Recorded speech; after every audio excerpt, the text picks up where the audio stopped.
Wi-Fi's down. I'll try the neighbors. They seem nice. Opt into cyber safety at Norton.com. I'm Charles Payne. I love the individual investor revolution and believe that all of us have the opportunity to use the stock market to control our financial destiny. Heck, that's exactly what I used to make a new life out of my tough Harlem roots. This present crisis. Call or go online today for your free copy.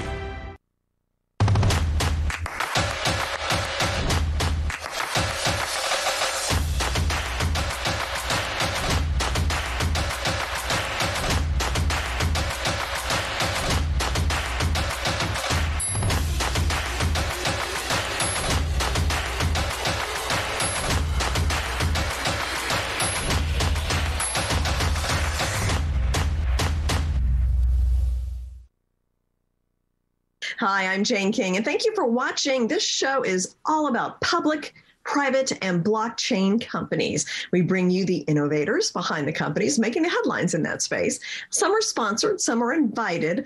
All are curated and focused on telling you, the viewers, their story. Here we go.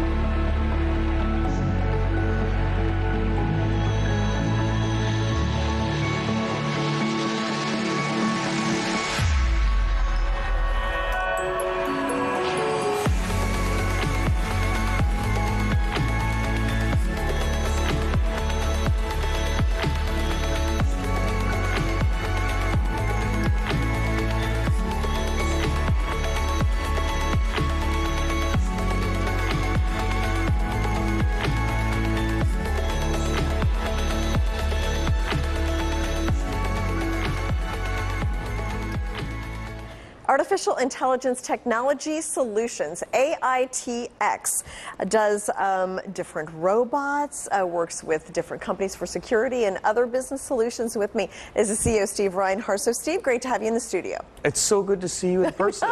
It's so fun. I feel like I know you because we've talked on Zoom for a few times. Yeah. So let's just start with, like, you just had an investor open house. So that was at your facility in Detroit. Talk to me a little bit about that. What kind of announcements did you make to investors? It was this past Wednesday, and we delivered so much information. Okay. We launched our RAD 3.0 lineup, which is beautiful, world-class designed products. Our designer, of course, you know, his claim to fame is doing the design language for Cisco. So our stuff looks amazing, and you can find it on our website. We launched a really innovative product called RAD Light My Way, which doesn't exist in the world yet, so that's a big deal for us. Tell me about that. What is that? Okay, so what it is imagine that you're here in New York, it's late at night, you've got to walk to your car in a parking lot or in a parking structure. And you feel a little bit of anxiety, you know, and it happens everywhere across the country. Well, there's no real way to help protect you or make you feel good about the walk until now. So now with us, you're going to open up your phone, you're going to open an app, you're going to push one button. It's called RAD Light My Way, and all the RAD devices that are in this area are going to light up, and they're going to see whoever's there, and they're going to yell at them or initiate contact depending on the facility and the time of day and the situation, intelligently engage. And as a person, you're going to be able to say, okay, hey, you know what? People are watching me. They've kind of cleared the area. I've got maybe a physical security officer who might be coming up to check things out or help me out, or you might be in a third-party security operations center. But it's the only system out there where it puts the power of that security in your hands. Interesting. Well, I come to work at 2:30 in the morning, so I can see me using it. It does depend on having other devices in the area. You have to have our devices. So that's the thing. Okay. And other ones, too, that all kind of talk to each other?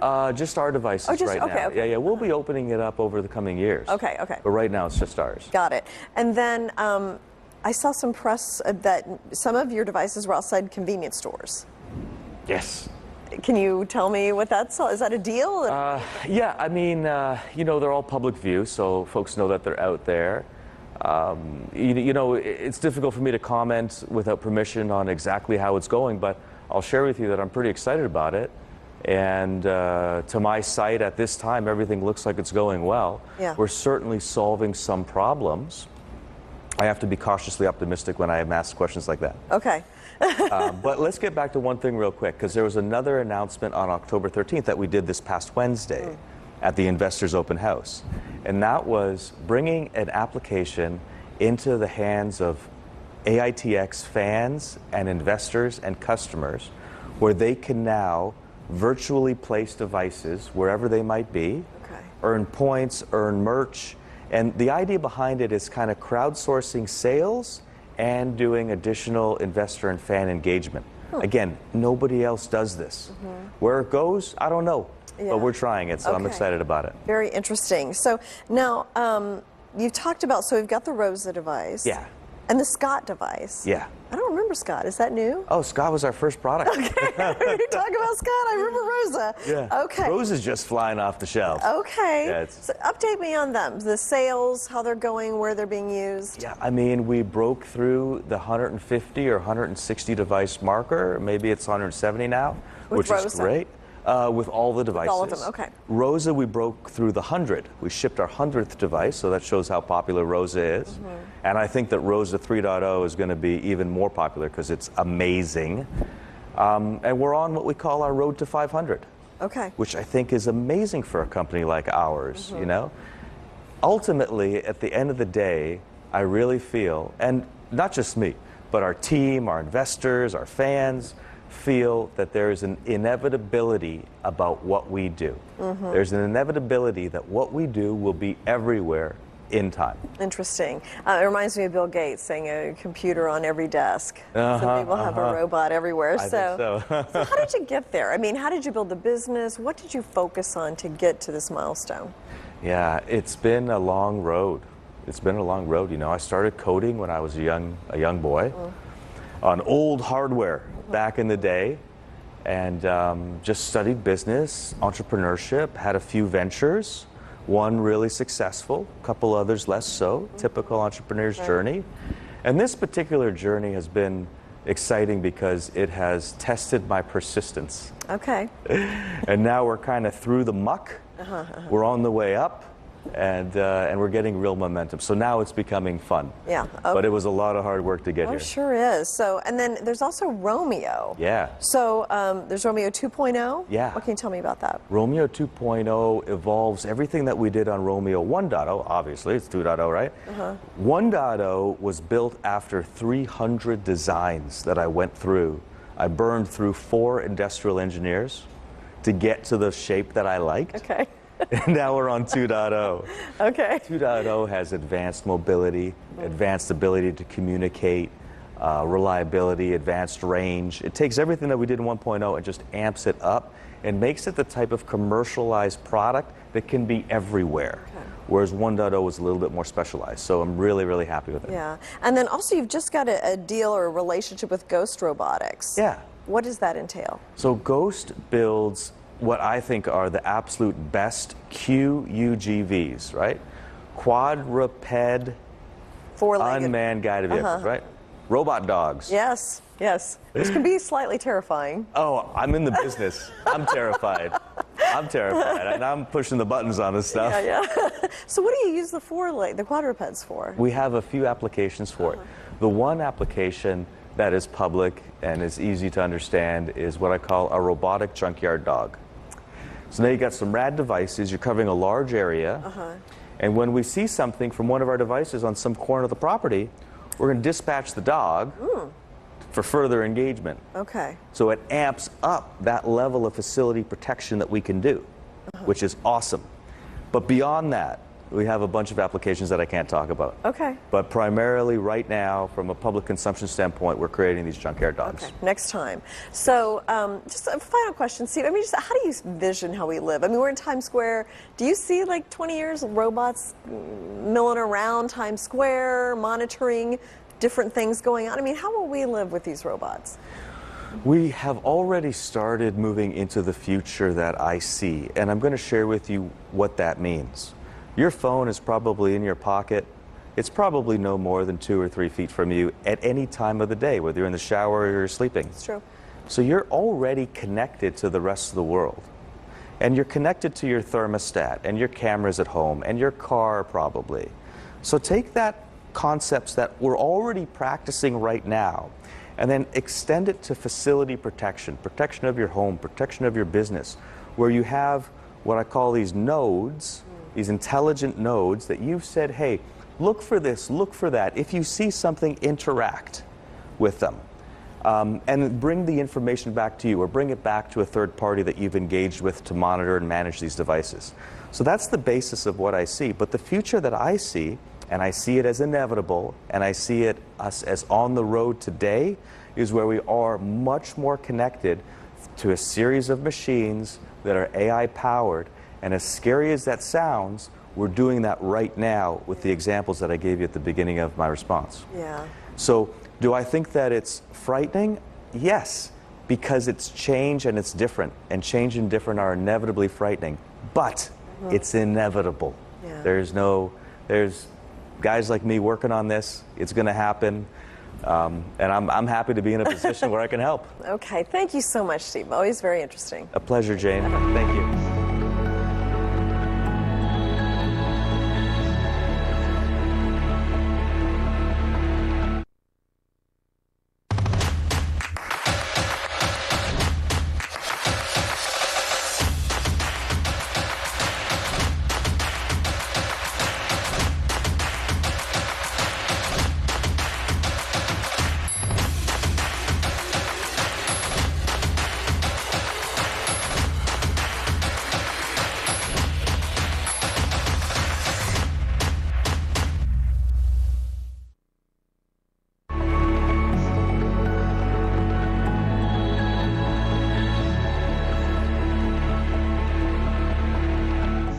Beatify is a decentralized music streaming service, and they say they can help artists actually get the revenue that they deserve. So with me is Gary Whitaker, the U.S. president of Beatify, and then also Dennis C., who is an artist on the site. So great to have you both here. So, Gary, let's start with you. Just tell me a little bit about Beatify. I know I've talked to you guys in the past, but give me an overview of the company and what you're trying to do. Of course. Thank you, Jane, for having us here. We're excited to share the amazing things that our company is doing for artists everywhere. Beatify is the world's first fair trade music streaming company. We have combined blockchain technology with our own cryptocurrency called Song Token. By doing this, it gives us the ability to pay artists more, and it's a lot more. It's beyond 5 times what any of the other major streaming services offer. And we take great pride in that. This is revolutionary. This is the movement that artists have been waiting for. And when artists come onto our platform, they know that they're supported by a company that wants their success. And we just take great pride in all of that. Yeah. Well, I know Spotify is not paying the artists. I mean, I've had some friends who've had some decent downloads, and they're still not making hardly any money. So, Dennis, let's talk to you. You mentioned the word revolutionary. I mean, you are on the site. Do you feel like, as an artist, like this could be something revolutionary for other artists? As an artist, well, thanks for having us, Jane. Yeah, of course. But as an artist, revolutionary or any revolution usually comes about when the underserved majority needs change. And it's changed from legacy systems that have not been taken care of, of artists. And that's always been a problem through the years. Here comes blockchain, here comes Beatify, that addresses the trinity, from my perspective: fans, artists, investors. Okay. And I think there's no better time for it to come about. Okay, and he mentioned the timing. I mean, why is this the right time for something like this? Sure. Look, it goes without saying, COVID has been extremely rough for everyone. At my other job, I work as an anesthesiologist in my local hospital back home. And sometimes after a very long day, my good buddy, Dr. Yuskovich, he'll come up to me and give me a really strong pat on the back. And he'll say to me, "Hey, altcoin," that's the nickname that he gave me. He'll say, "Keep your chin up. This isn't about you. This is about serving your community and improving the lives of people that need your help." That is what Beatify is doing. We're getting artists back on their feet. We're giving them an avenue to have good income. You know, COVID shut down their ability to make that good income and build their fan base because they needed live gigs. Yeah. Well, Beatify.audio, it is the answer on how to get artists opened back up for business.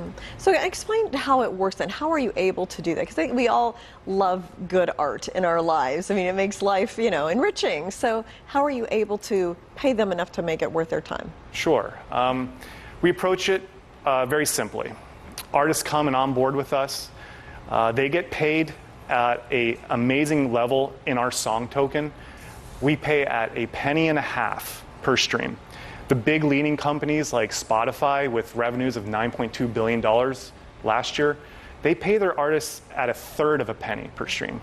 So when we pay our artists in song token and our company gets more people coming with us and streaming music with us, our company will grow, and so will that value of our song token grow.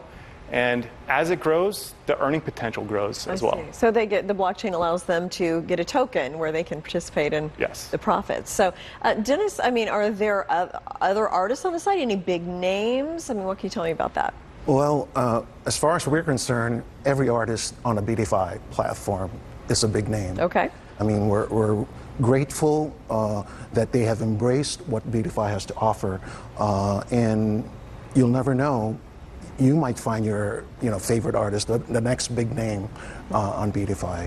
Right, a story of redemption. So, which kind of fits with the name of the company. Yes. I mean, you want to explain how this the Beatify? So, explain to me how you came up with that name and why some people get it confused, and just clarify all that. Sure. Yeah, we want to be more than just a company that streams music. We want artists to come to us and share their music with the world. We want the world to have this common ground that everyone can agree on. You know, there's so much polarization, so much division with everything, and music is really the one thing that everyone can agree on. So Beatify is part of the Beatitudes, and we want people to have a place that they can call like their home, and a place that everyone unites with a common purpose. Yeah, okay. Well, best of luck. A very interesting application of blockchain technology. I hope it works out, because you do want to see the artist get paid well for what they're doing. So yes, thank you so much, Gary and Dennis, for coming. Thanks for having us. Thank you, Jim.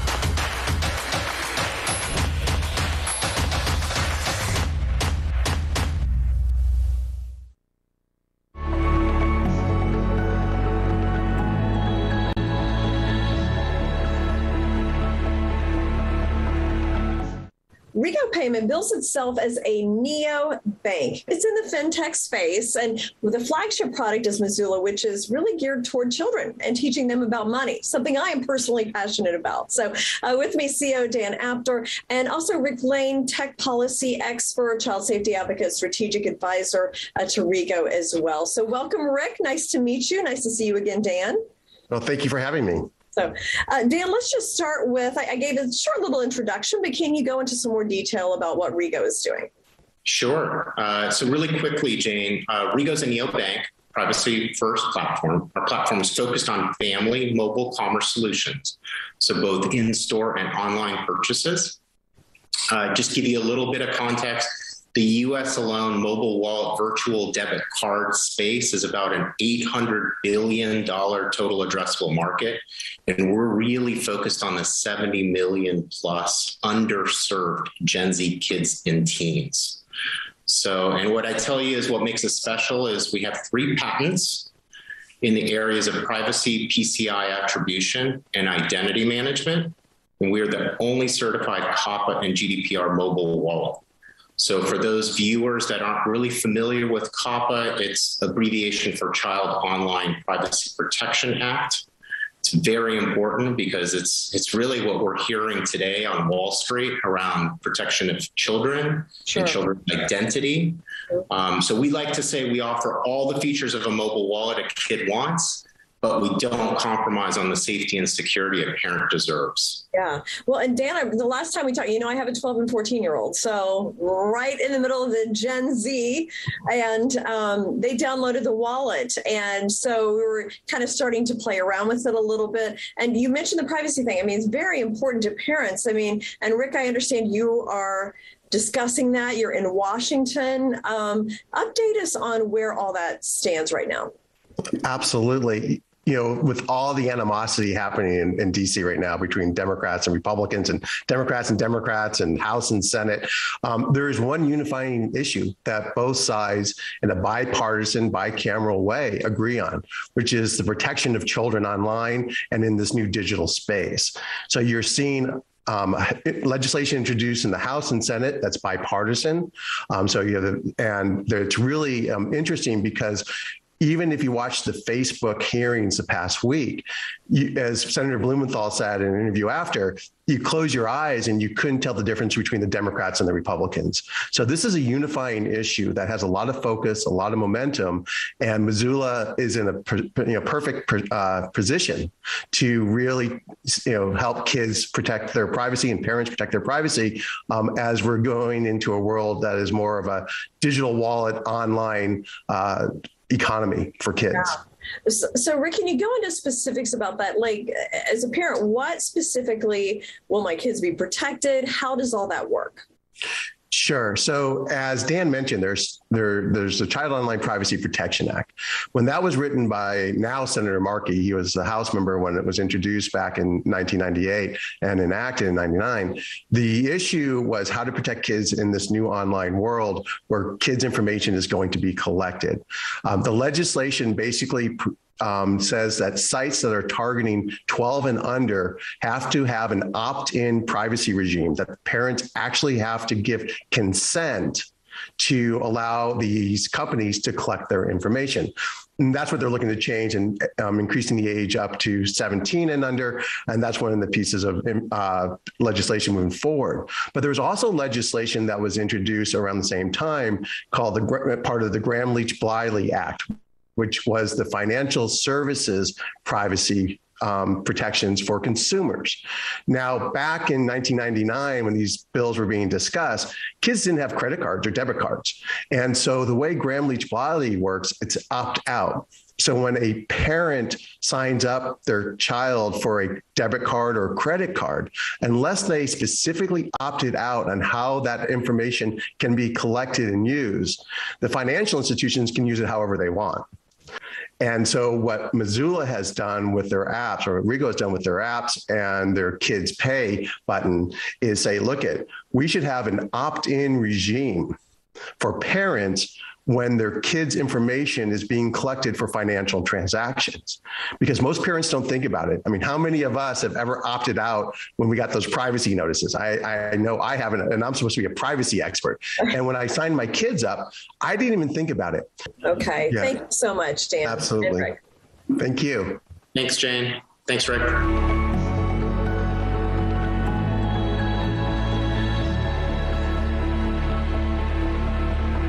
Need hearing aids? Tired of paying $5,000 or more? Tired of making multiple trips to have your hearing aids adjusted? Now you don't have to. Our Hear IQ 4 medical grade hearing aids are fully rechargeable, Bluetooth compatible, and start at under $1,000 for a complete set or monthly payments of $44. Our hearing aids are self-adjusting using any smartphone and features remote programming by hearing care professionals without you ever leaving home. Order your pair today at myheariq.com.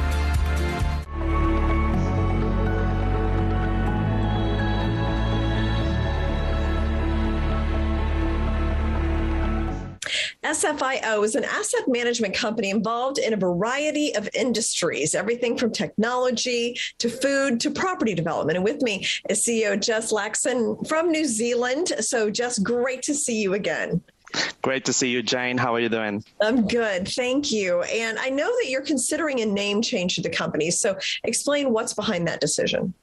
Yes, we are. And we've been asked actually to provide some more documents relating to our requests, which we have already provided. And we are very much hoping that FINRA will process our requests very soon.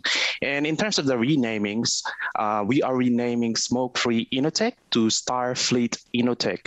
Starfleet because it represents the alliance of the businesses in the conglomerate, which increases the portfolio of SFIO that then brings value to its partners and investors. And just in relation to that, in terms of the shell status, the company will be submitting the Q3 financials and also the filings by the end of this month, which will essentially remove the shell. Overall, I can say that though there has been some changes in the schedule, everything is back on track and we're certainly making good progress. By the way, I like Starfleet. I think that's like kind of a cool future-looking name. So now we had talked last time about some road shows you were doing. I know you were planning on coming to the U.S. Where does all that stand? Well, our team will be arriving in LA this week. The educational road shows will run from the 15th October to the end of the month in LA, Phoenix, Chicago, Miami, and New York City. And our team will be working in our new office in New York City, where they will meet our existing and potential investors, including potential business partners in Epiphany Cafe. We will be conducting educational workshops, presentations, and conferences, and we'll invite investors and partners to meet with us. And all of these will be posted or uploaded in our new website, www.sfio.co.nz or www.starfleetinnotech.com.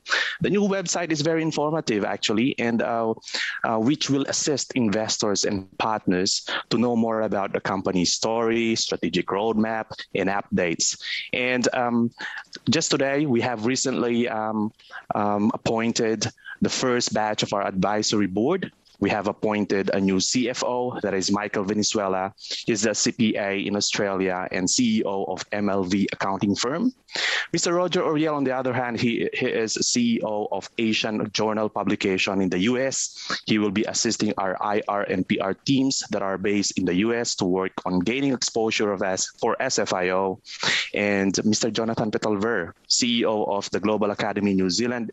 He is leading our educational roadshows and representing SFIO until we arrive there in the US in Q1 next year to continue the US roadshows. And then since we talked, you've made a lot of acquisitions as well. So there's the MLV Group, Big Lou's Donuts, BLD's Nationwide Contracts. So talk about those acquisitions. How do they fit into your vision of the company?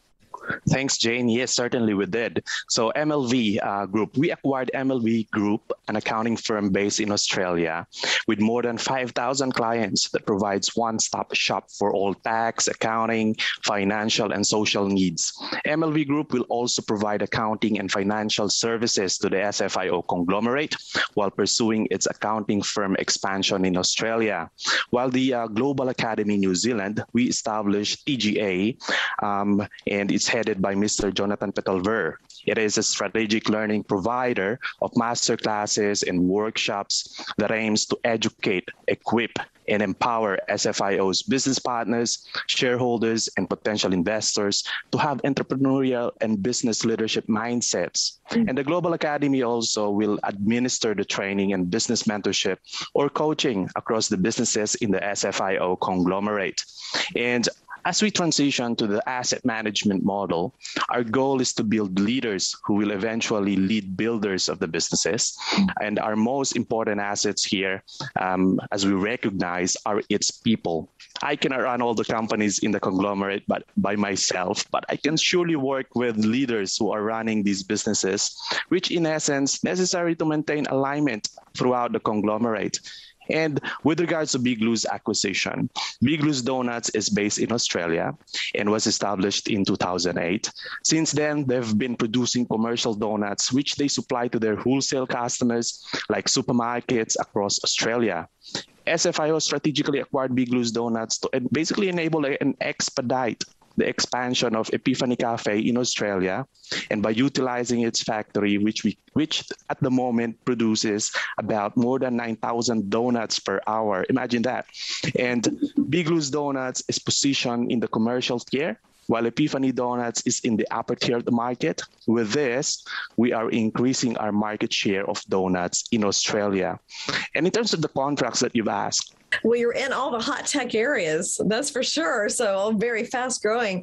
Well, Jess, thank you again for coming, and best of luck as you look to expansion here in the U.S. and hopefully we can meet in person soon.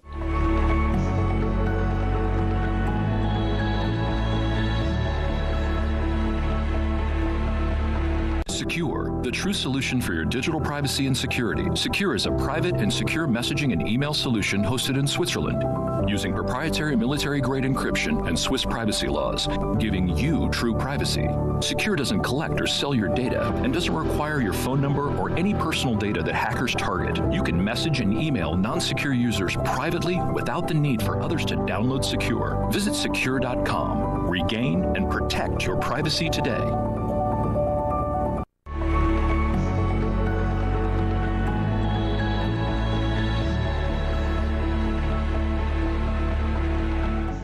Fandom Sports Media is an entertainment company that has developed proprietary gaming and also microservices platform. And with me is the CEO, David Vinokurov, to talk about a pretty big partnership that you just recently announced, marketing and technology with Polygon. So can you explain that? What's that all about?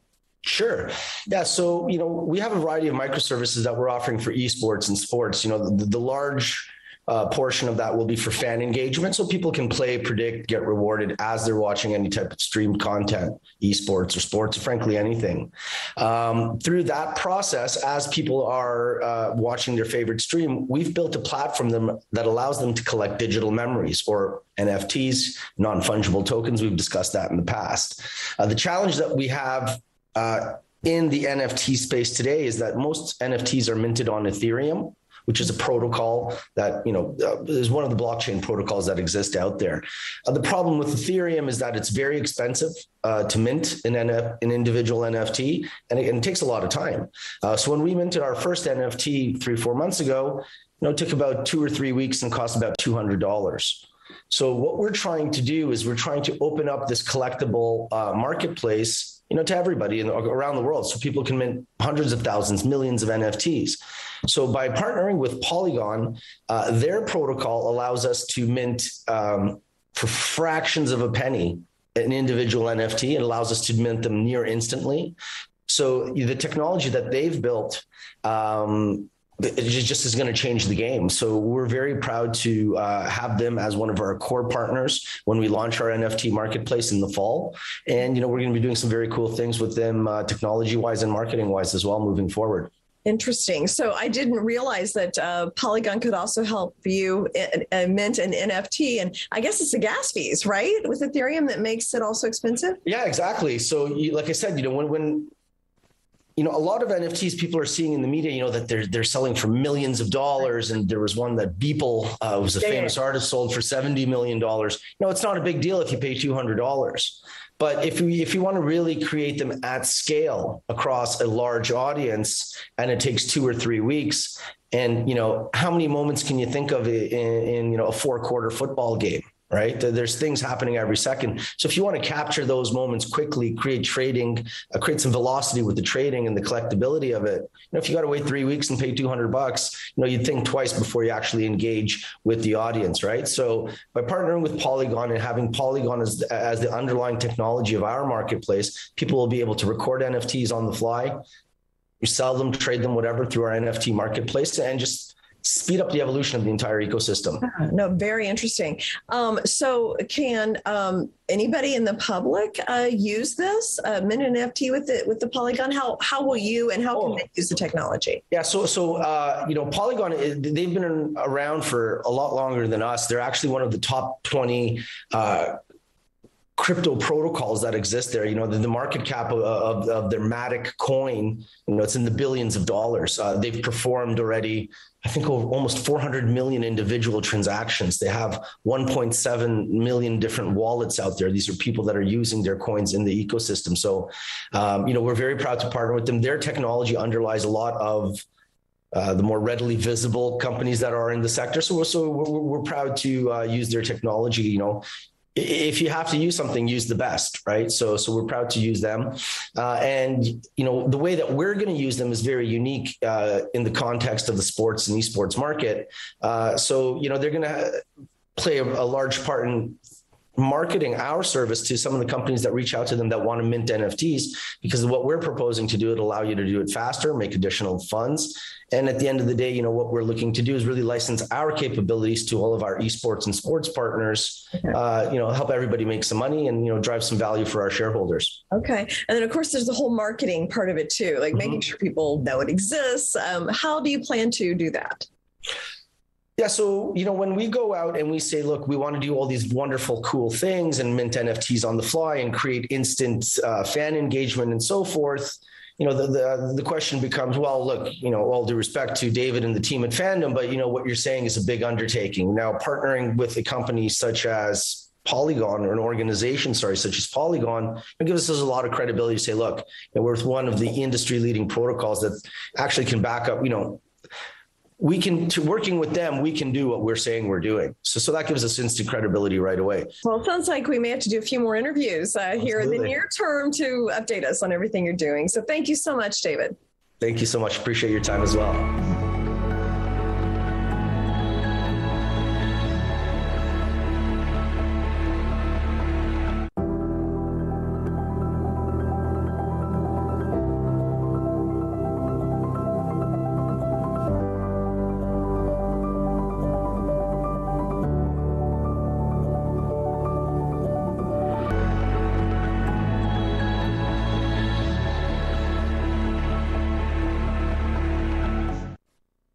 SEKUR is a secure email system, and it comes to us from Globex Data, and the CEO, Alon Gahi, is here to give us an update on SEKUR. And Alon, you have had quite a year so far. Bring us up to date on where SEKUR is in the company as well. Thank you, Jane. Thank you for watching us. Basically, Globex Data, which is our public company traded under ticker SWISF, is a creator of an application called SEKUR, spelled SEKUR. We have an email and a messenger application. We also have an application called SEKUR Suite, which is for larger businesses. It's a document management, file share, password manager as well. We're actually doing a lot of upgrade on that one by Q1 of next year, because we identified that now people are looking at securing and backing up the data in the cloud in companies that are not necessarily, the Google and the Microsofts of the world, because those are obviously, data mined all the time. So right now what we're doing is we launched around mid-July in the US with great success. We had an amazing quarter, very happy. We really feel strongly that we can deliver double-digit growth every quarter over quarter for the next 2, 3, 4, 5 years. So that's big. And the email application is actually interesting because we have certain feature. First of all, we host everything in Switzerland, which has the highest data privacy laws in the world. We have also our own platform, so we don't host on big tech like Amazon Web Service, Google, Microsoft, and all that. And we also don't use open source coding. So the service is extremely secure and very private because we don't data mine you. So SEKUR Messenger is doing well. We're improving some of the stuff because you can message someone that doesn't have SEKUR right now if you email someone, but we're going to add chat by invite with text. So that's going to be great. You can text anyone and say, hey, click here and you can chat with me. They don't need to buy the app. And the SEKUR email is going through a revamp where we're going to launch our email application in Q1.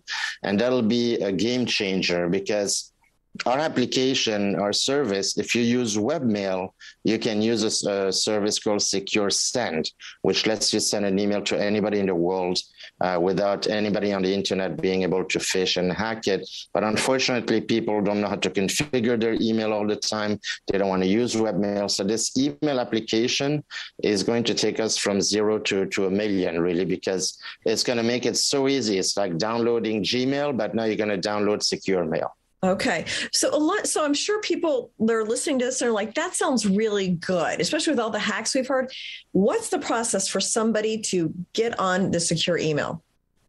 So all they have to do is go to SEKUR.com, that's SEKUR.com, go to pricing, and you have two choices today. You have the Messenger or the SEKUR, which gives you the Messenger as well. Interestingly enough, we are launching email only, probably in November, and the application for it on your phone, probably in January, February. So you'll have secure mail. So go to SEKUR, buy it for $10 a month or $100 a year. We give a free trial. Once you register and everything, then you can download on iOS or Android. You go to SEKUR Communications and you can download the application. And that's it. And we have a ton of video tutorial on our website. If you go to support, a video tutorial, super easy to do. Okay. So, and you talked a little bit about the first quarter and some of the plans. Can you talk about 2022 and what kind of plans you have for next year? Absolutely. So 2021 was already exciting enough because we raised, I would say in US dollar, close to $7 million, which was pretty amazing for us. We have no debt. We launched SEKUR successfully in the US. We have our advertising campaign. As you know, you're at NASDAQ. We have a huge 96-foot wide billboard on the NASDAQ building. We have 200 electronic panels in all of New York City subway, the big station. So we're doing this advertising all over, and we're getting a ton of subscribers. So the proof of concept is done. We're improving on SEKUR Messenger. What's very exciting in Q1, we're launching our SEKUR Mail application, which will make it completely ubiquitous, very easy to use, our email, and you'll be able to have all the webmail feature that today you can only have on webmail, like Secure Send and things like that. So we plan to push heavily to the business sector, of course. We'll have a business email coming up soon. And we also plan to expand our reach in the US. We have Latin America that is firing up as well because we have our contract with America Mobile, and we have a South Asian telecom as well. So 2022 will be as good or better than 2021. I have to say we're very lucky. Our performance, our stock has performed very well. I think it's done close to 300% year to date. In fact, today the market is terrible and we're up 5%. And I think it's because people are discovering, hey, cybersecurity is something that is not going away, and they're looking for companies that are unique in this sense. You know, we're not $1 billion company, but our product is quite unique and very helpful for people. We've protected over 2,000 people so far and growing every day. Every day we have new subscribers coming on. Interesting. And that's on the OTC. Tell us how we can follow your shares or buy stock if we would like.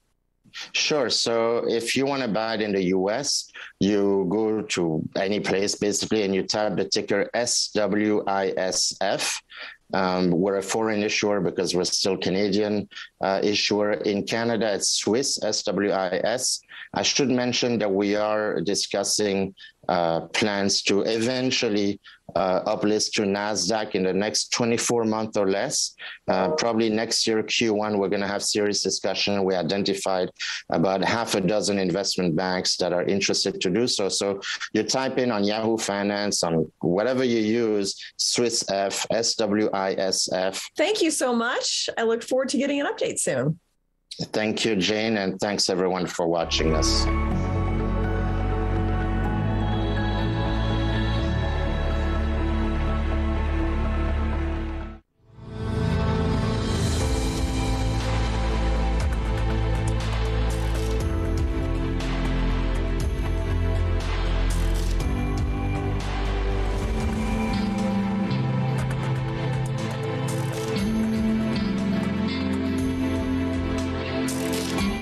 And welcome back to New to the Street. I'm Anna Berry, and this is your weekly hack with Elaine Guy, the Secure segment. Elaine is with Globex Data, the leader in Swiss hosted private and secure communications and data management. Welcome back, Elaine. Thank you, Anna. Happy to be here. Welcome to our viewer. We are talking about something pretty important. It's the fact that third parties are no longer securing people's data. And we're specifically talking about this new leak with Twitch, which is a pretty popular site, and it has a lot of young and vulnerable subscribers to that. Tell us about it.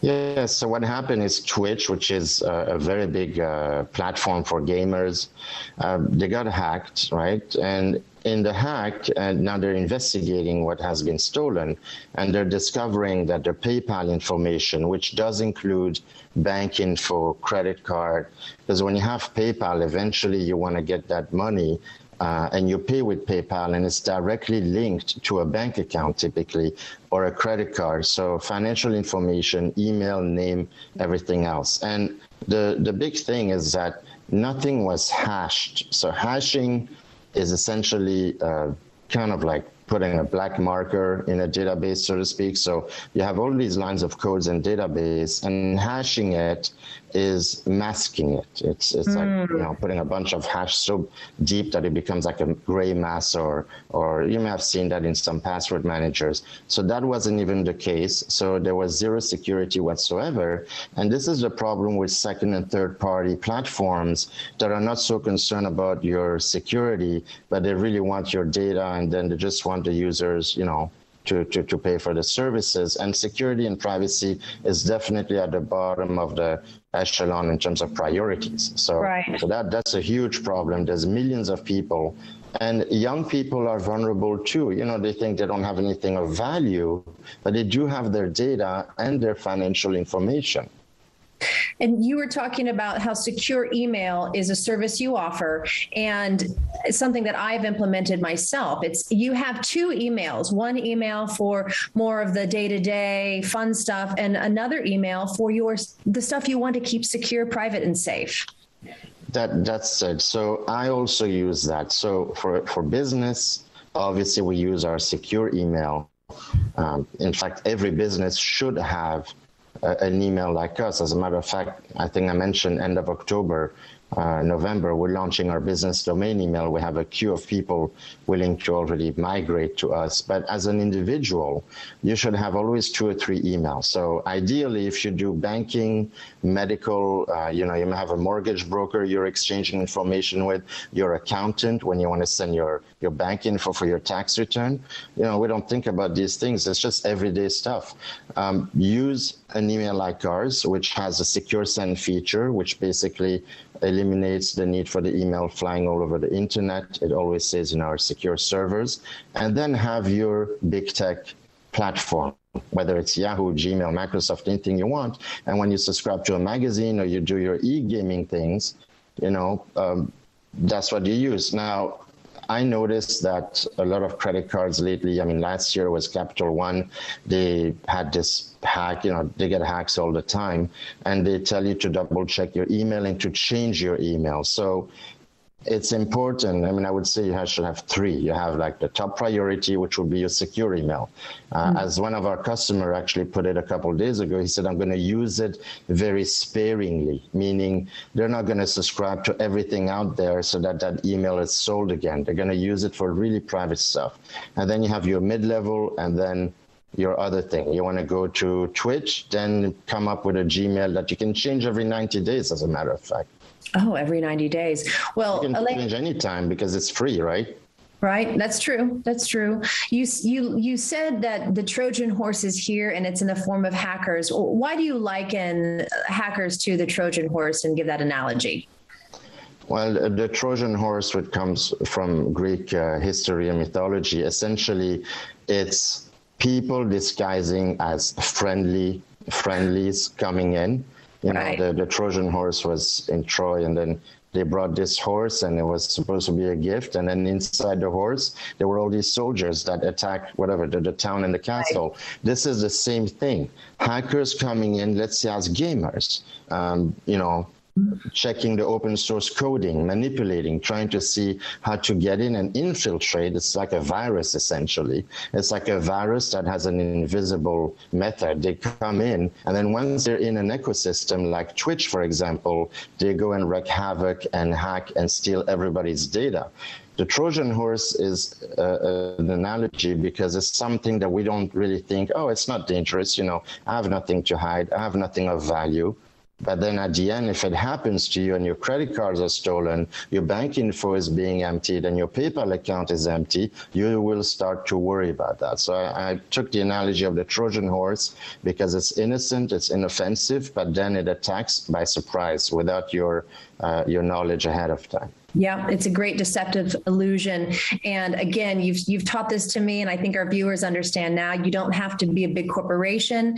You can be an everyday person, not someone of interest. You can be an everyday young kid, right? Just playing some video games. Everyone is vulnerable. Everyone is at risk here. And that is where SEKUR is coming in with your messenger and your email and a lot more services in the near future as well. Definitely. Because you mentioned young people. I have examples of people, shareholders who told me their nephew, their kids got hacked and their identity stolen, their credit card stolen. It's not about age or how wealthy you are or if you're a business person. The machines don't discriminate. You hear about how the virus doesn't discriminate. If you're a millionaire or not, it's just going to attack everyone. Well, machines are the same way. Hackers don't discriminate. You're just a number and data that they can come and exploit. So yeah, that's a good point. Well, all of this is such valuable information because our privacy is such a valuable asset that we have, and we have to keep secure. So again, thank you so much for joining us on New to the Street for the SEKUR segment. Always looking forward to speaking with you and look forward to next week for our weekly hack. Thank you, Elaine. Thank you, Anna, and thanks for everyone for watching.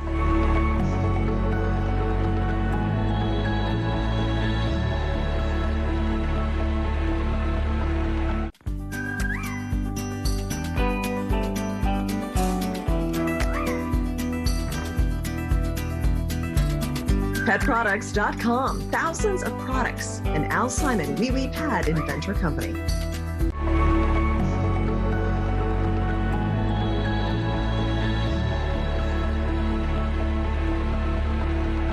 PetVivo is an emerging biomedical device company focused on the licensing and commercialization of innovative medical devices for pets. And with me is CEO John Lai. John, welcome. Thank you. It's a real pleasure to be here. Finally in person. We've talked on Zoom so many times.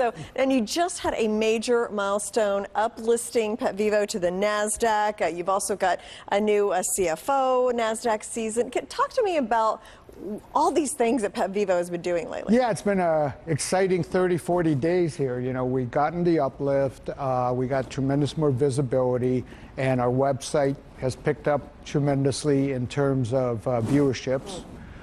We have a very seasoned CFO. He was with another medical device company where it grew from 10 million market cap to 1.6 billion, beat 11 straight consecutive earnings estimates by Wall Street. So that's always a good sign to get somebody as seasoned as that. Yeah, for sure. And you've been working in osteoarthritis for a number of years with canine, horses as well. What exactly is that?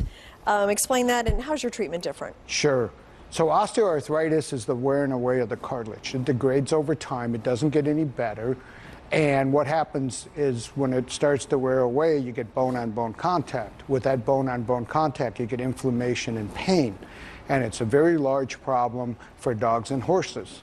Our treatment is quite different in the approach. We identify that the bone-on-bone contact is the major cause, so we inject our particles in, which is naturally derived, and it's basically collagen, elastin, heparin, building blocks or structure of cartilage and tissue. So once it's injected into the joint, it acts and provides cushion between the bones.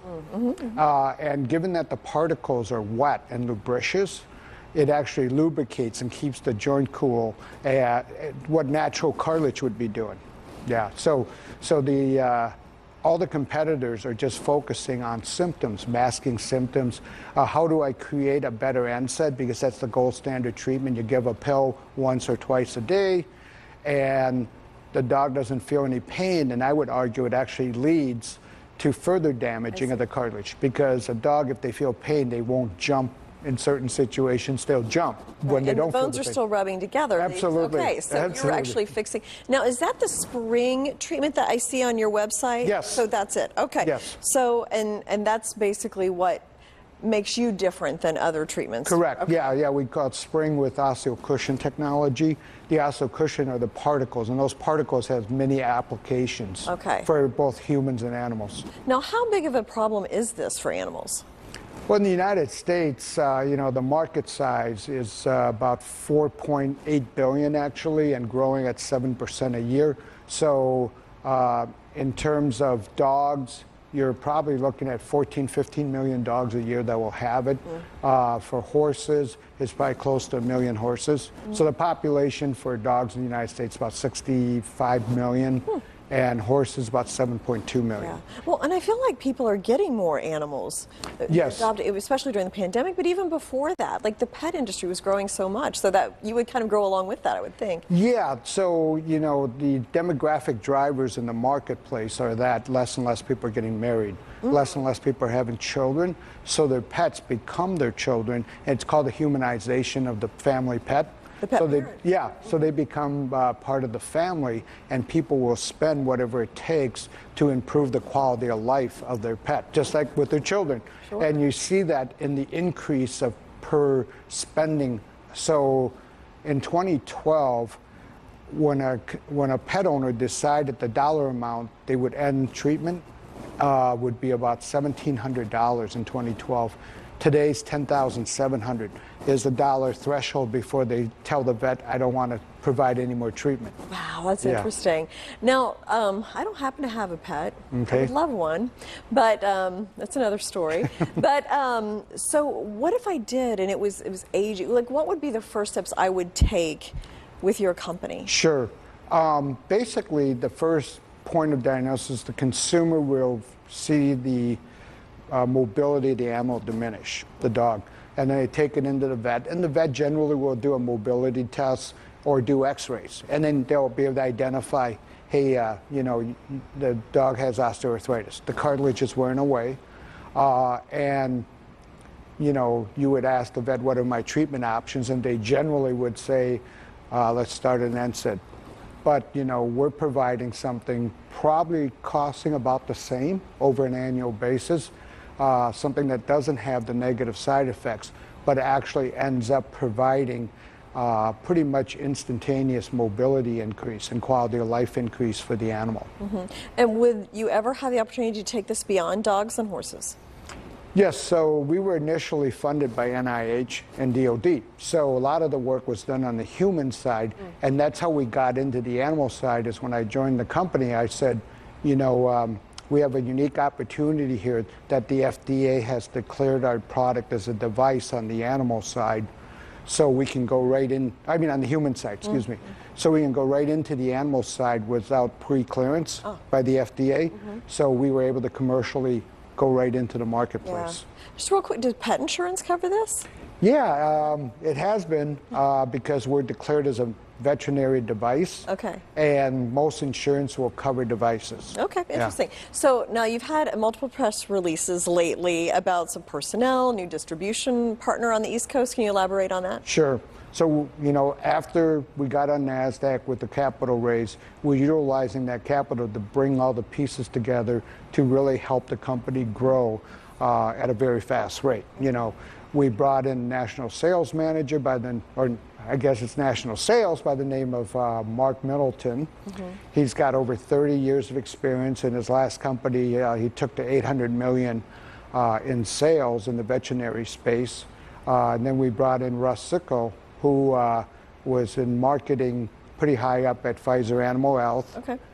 So he's got over 30 years experience in marketing in veterinary devices. So we brought him in, and then to shore up the manufacturing, we brought in Josh Wilhelm. He's got years of experience with medical device manufacturing and high volume. Okay, well, thank you so much for coming in, and great to hear about Pet Vivo and all your success. Congratulations. Thank you, Jane. It's a real pleasure. Okay, and thank you as well.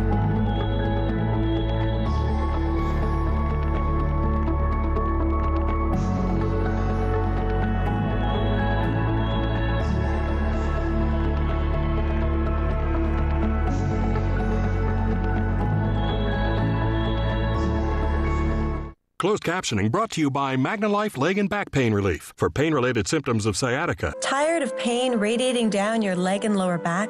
Get relief, finally, with MagnaLife Leg and Back Pain Relief, and get living. Available at your local retailer. Closed captioning brought to you by Norton 360 with LifeLock. Wi-Fi's down. I'll try the neighbors. They seem nice. Opt into cyber safety at Norton.com. The new socialists in Washington want your wealth, and they're raising taxes to do it. But now you can stop them by creating a guaranteed stream of tax-free income that they can't touch. In the new book, Tax-Free Income for Life, best-selling author David McKnight shows you how you can lock in guaranteed tax-free income that will last as long as you do. Whether you have more than $1 million saved or less than $100,000 set aside for your golden years, you can enjoy tax-free income for life. Get your free copy today. Supplies are limited, so act now. I got this mountain bike for only $11. DealDash.com, the fair and honest